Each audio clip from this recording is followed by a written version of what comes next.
Hello and welcome to Morning Brief Market Sunrise. I'm Ramzan Karmali, live from Yahoo Finance's studios in London.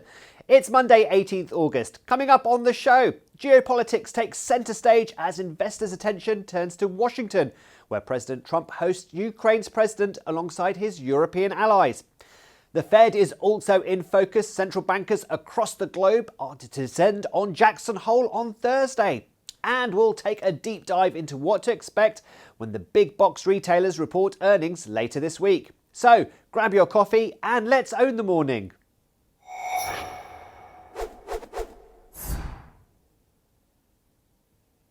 Well, we kick off the things you need to know by taking a look at where Wall Street might open once that opening bell rings.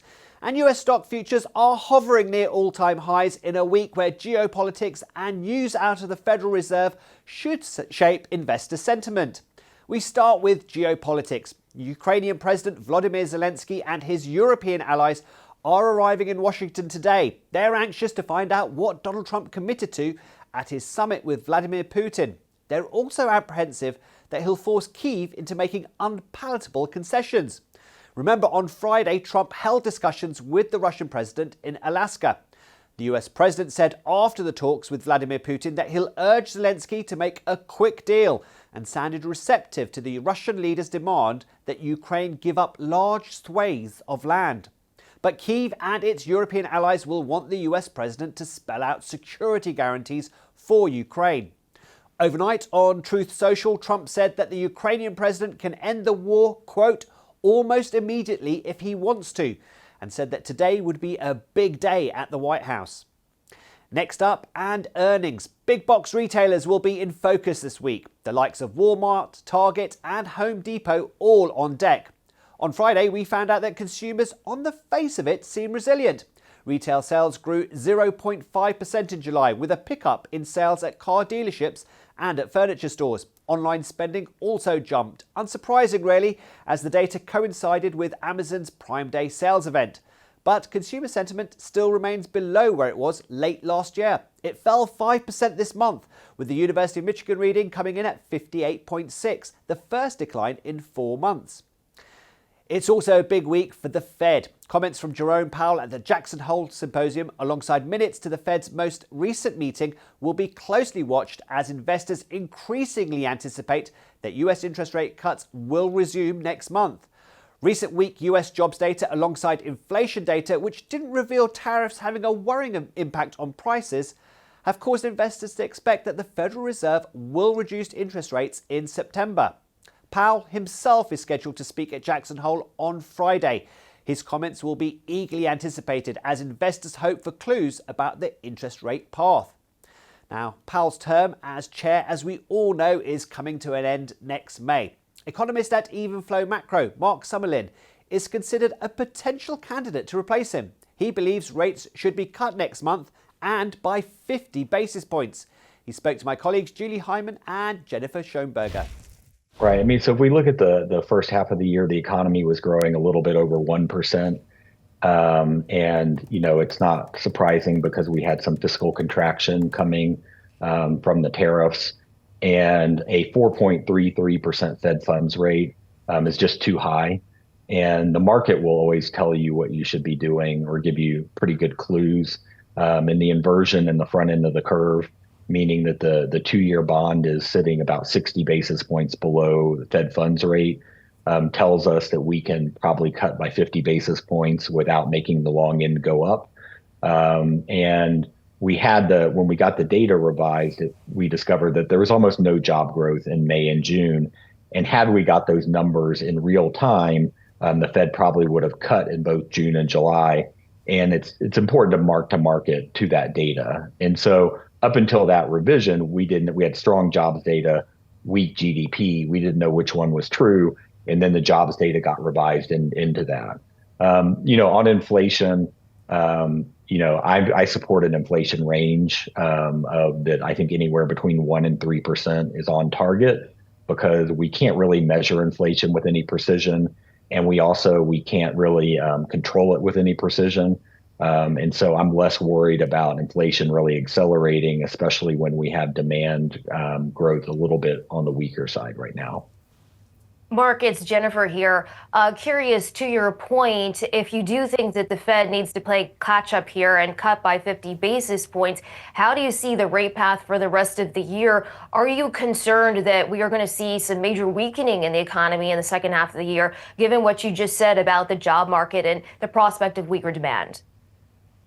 Yeah, I think right now the economy is probably growing about 1.5%, so still below normal. So I don't have anything like super weak, but just weaker. And that'll change next year. We're getting tax stimulus coming in, in March and April.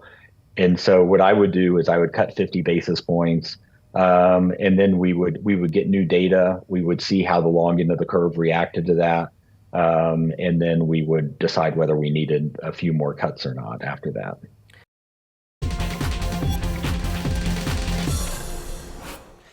We're going to focus now on energy, and we begin with wind turbines. Vestas shares rose sharply after guidance issued by the Treasury Department and IRS on tax credits related to clean energy projects was deemed by analysts to be far less onerous than feared. The stock is up over 16%, hitting its highest level since November. The impact of President Donald Trump's policies against renewable power has hit a major market for Vestas to sell wind turbines since his election.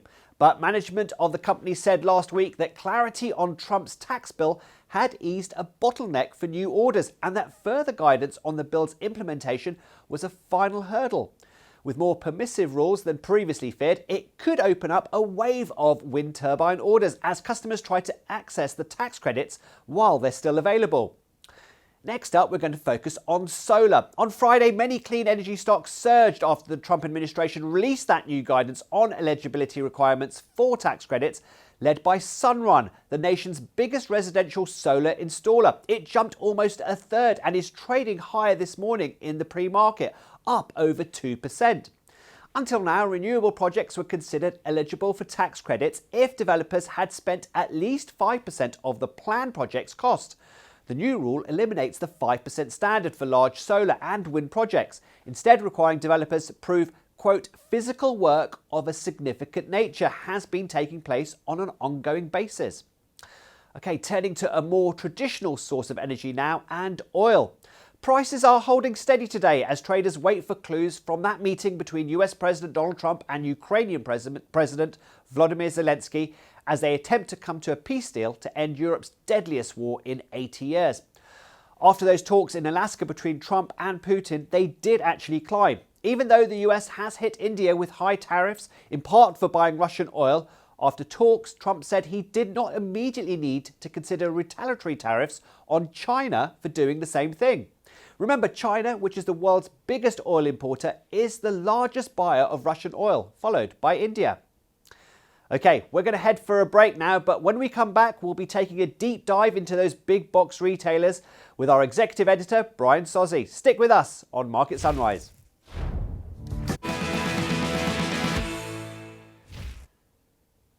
Welcome back to Market Sunrise, and as promised, we're going to take a deep dive into those big box retailers, Target, Home Depot and Walmart. And who better to do it with than our executive editor, Brian Sozzi. Brian, thank you so much for joining us. Let's start by looking at the earnings season as a whole. What have you made of earnings season so far, Brian? Rob, good to see you, man. Look, I think earnings season has completely shocked a lot of people on the street. I mean, you're talking about double-digit profit growth. Margins haven't fallen off a cliff because of Trump tariffs. Sales have beaten estimates. Earnings have beaten estimates. We also actually got guidance coming out of the second quarter compared to what we heard from the first quarter. So I think, yeah, everybody's excited about a potential 25 basis point rate cut from the Fed in September. And yeah, that's usually helpful to stocks. But the bottom line is this market's at records because earnings haven't fallen off a cliff yet. Now let's focus in on these big box retailers. Let's start with Target. Now, I heard an analyst on Julie Hyman's show last week, and he was pretty negative about Target. Is he right to be negative on this one? Yeah, Ramzan, he's probably not. Whoever that guest was probably wasn't negative enough. Target, no pun intended, and trying to play into their like bullseye dog mascot. It's been a dog. It's been a dog stock. It has put up some very dog-like financial results, not only this year, Ramzan, but also over the past year and a half. The company has materially underperformed Walmart on same-store sales, earnings, narrative on earnings calls, you name it. Target has just not hit the bullseye in any stretch of the imagination. When they report today, I think the street is expecting them to not report anything worse. Now, keep in mind, 3 months ago, Target came out here and warned pretty materially on guidance. So I think the street is looking for this notion that maybe Target did the kitchen sink in terms of earnings growth 3 months ago. I would push back on that. I wouldn't be surprised if Target comes out here and lowers guidance below their $7 to $9 full year EPS range. This is a company heavily exposed to tariffs. About 50% of their cost of goods sold are tied to imports coming to this country. They bring a lot of apparel in here. They have a smaller grocery section relative to Walmart. So I'd be concerned about that guidance. If you're feeling up a beat here, if on Target, as if all the bad news is priced in, I'd push back on that. So Target on Wednesday. On Tuesday, it's Home Depot. I'm sensing you're a little bit more optimistic about them than you are about Target. Yeah, hey, look, Ramzan, if Home Depot beats because I bought some very expensive grass seed during the quarter. I mean, a little topsoil, a little concrete for my yard. No, but I think Home Depot, the stock has gotten out of front of these results. Home Depot shares, I'm just looking at some of the Yahoo Finance data I wrote down, up 11% in the past month. Lowe's up 17% in the past month. These stocks have risen really on two reasons. One, the 30-year mortgage has backed off its highs of around 7% seen earlier in the year. Also, these stocks, Home Depot and Lowe's, are starting to price in that aforementioned rate cut from the Federal Reserve in September, which theoretically could unleash better remodeling trends in the United States next year. Maybe you go out and buy that appliance that's maybe 25 years old. You finally pull the trigger on that new Whirlpool appliance. But by and large, Home Depot might report one of the better quarters out of big box, but still sales will be slow. We heard from many building materials companies that sell stuff inside Home Depot, like a Whirlpool, things will be challenged. Believe it or not, Brian, I am a reluctant DIYer as well. But let's move on to Walmart. Probably the best of the bunch, you reckon, out of the three.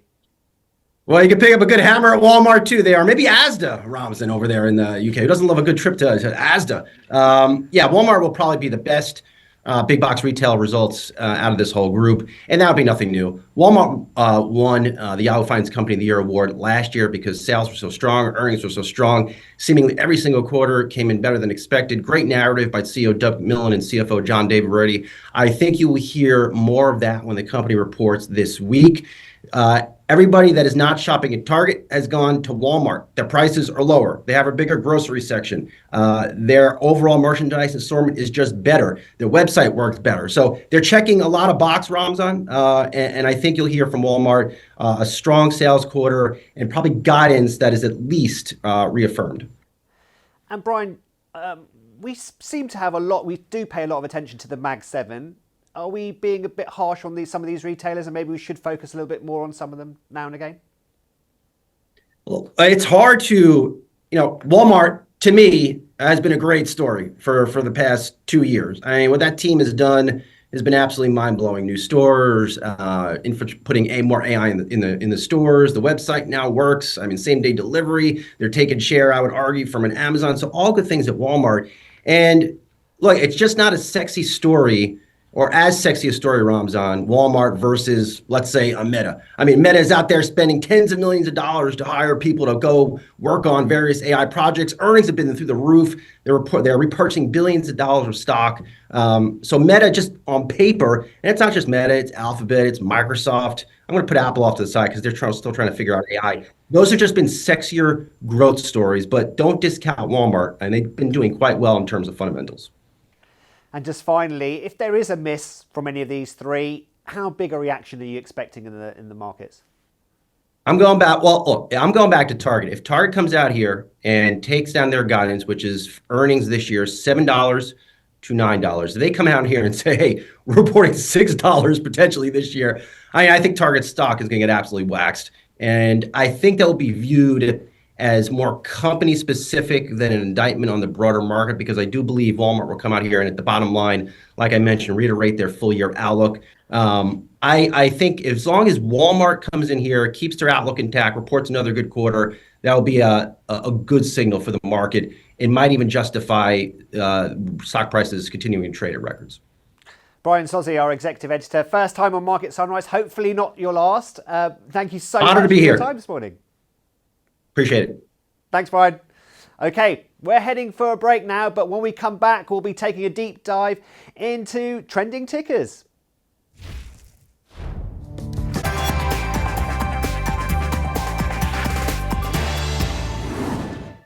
Welcome back to Morning Brief Market Sunrise. It's time to check in on some trending tickers here on Yahoo Finance. First up, Novo Nordisk. The stock is getting a boost after the company received FDA approval for Wegovy to treat a serious form of liver disease. The clearance for the blockbuster weight loss drug coming late Friday, and it's the second round of good news for the stock this month, which has, to be fair, taken a bit of a beating in recent months. Novo Nordisk has shed roughly 50% of its value after being Europe's most valuable company at the start of the year. Concerns about rising competition have weighed heavily on the stock. But the liver clearance is a key win for Novo against its main rival in the space, Eli Lilly. Shares of Eli Lilly were down in pre-market ahead of the Wall Street Open, I think around 1% at last check, now just over 0.5% down. Okay, we've got some breaking news as well for you now. We're looking at the shares of Soho House. The members-only club is set to go private in a deal worth $2.7 billion. $2.8 billion. The investors are set to pay $9 a share. Now, the company's controlling shareholder, billionaire Ron Burkle. I'm sorry about that. The company's controlling shareholder, billionaire Ron Burkle, is reportedly set to roll over his stake. New equity investors in the deal include one of the largest hotel owners in the country, MCR Hotels. The Wall Street Journal that first reported this says that Apollo Global Management, the parent company of Yahoo Finance, is expected to provide more than $700 million in equity and debt financing for the deal. Soho House has faced activist pressure from Third Point's Dan Loeb about a possible sale. He had called for more transparency in the process and pushed the board to consider outside bidders. Okay, finally, let's take a look at Palo Alto Network shares. The cybersecurity company is set to report fourth quarter earnings after the closing bell rings on Wall Street. Analysts expect the company to post adjusted earnings of 89 cents per share on revenue of $2.5 billion. The company also set to provide its first look at full year 2026 earnings. But one analyst highlighting that Palo Alto's peers have struggled with subscription pressure, which could be a new risk. Investors and analysts will also be listening for details on the company's $25 billion deal to acquire CyberArk Software. And now let's take a moment to hear from Dan Howley, who told our colleagues in the US about the rise and fall of Intel. There was a time where Intel had the opportunity to go ahead and start investing in smartphone chips. It just completely missed the boat on that. And at one point, it had the opportunity to be the chip maker for Apple for the iPhone. Decided not to go with that. Apple went with ARM, and kind of that's the rest is history.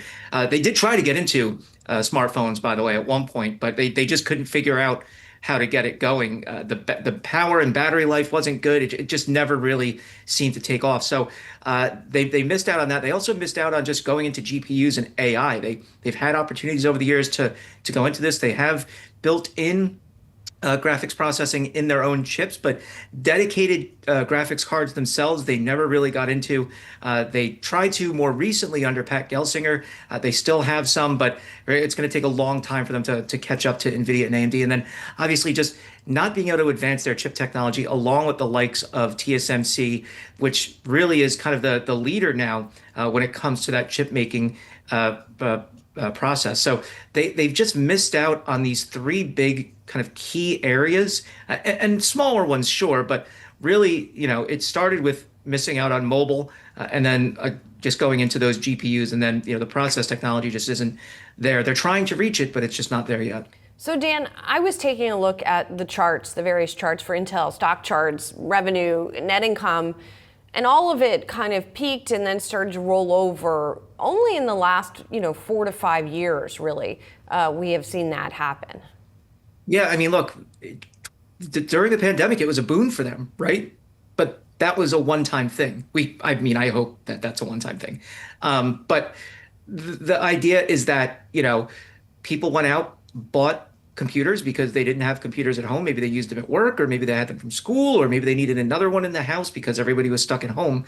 So they just went out and bought a bunch of PCs. And so that helped Intel momentarily. It also messed them up going forward because of all the pull forward in revenue that they had seen. But other companies had to deal with that too, and they've straightened it out since then. Intel just hasn't been able to get back to a level to where people are saying, okay, I need a new computer right now. I need to go out and get one. And look, people's main kind of computing device now is their smartphone. They don't spend too much time on their laptops unless, maybe they're in school or they're in the office at home. You're not sitting on the couch with your laptop, you're sitting on the couch with your smartphone. And so, if people are going to upgrade something first, it's going to be their phone, not their laptop. They're hoping to see a lot more sales with the end life of Windows 10, Microsoft's Windows 10 in October. We're just not seeing, the kind of growth that we saw in 2020.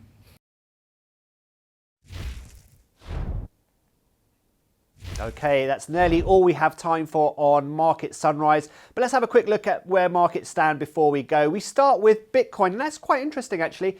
Only last week we were talking about levels of 124,000. Now we're down at 115,000. We had predictions of if it got to 125, we would see 150,000 on Bitcoin soon. But it's going the opposite direction, perhaps on optimism about where markets stand, and maybe there's a bit of people are more happy with where they are with their equities stocks at the moment. Okay, let's move on to Asian markets. And in the main, it was a positive day in Asia. It's just the Hang Seng there going against the grain. Hopes for lower rates in the US, I think, are the main driver there. A gauge of the Shanghai listed stocks closed at its highest level in a decade, as you can see there, as cash-rich locals investors ploughed into markets that have surged amid easing trade tensions with the US, as you can see up there at 3,728. And let's go over to Europe now. And initially, it was a bit of a mixed picture at the open, but now it's all firmly in the red for all of those three main indices there.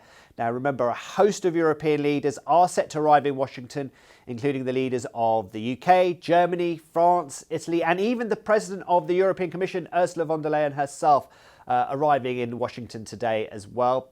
Okay, let's get a final check on US futures, and stock futures are down before that opening bell. It's worth noting that treasuries are on the rise this morning.